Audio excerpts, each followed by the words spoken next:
So there is no change in the obligations under the RMA to consult with Maori, either in the planning stage or in respect of individual resource consents. But what does not work well is it's very confusing about which iwi people are required to consult or the particular issues that iwi might be concerned with.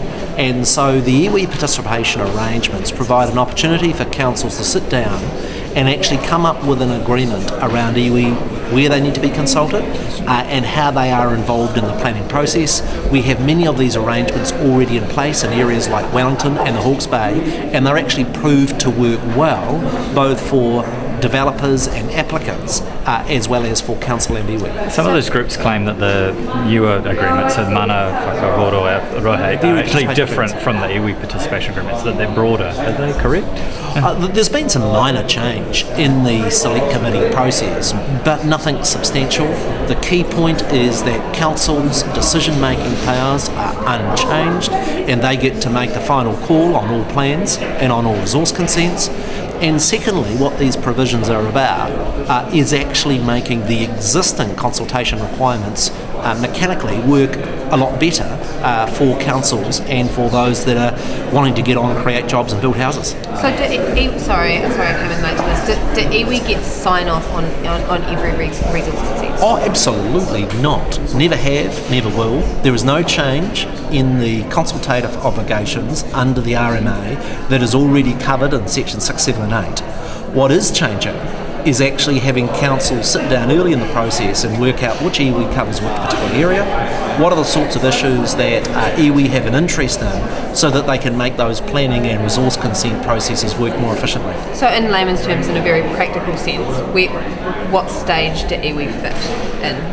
What the bill provides for is for councils and iwi to sit down and to work out what are the areas geographically where iwi have an interest, what are the sorts of issues that they want to be consulted on, and giving them an opportunity to have a say, but the final decision making rests very firmly with the council.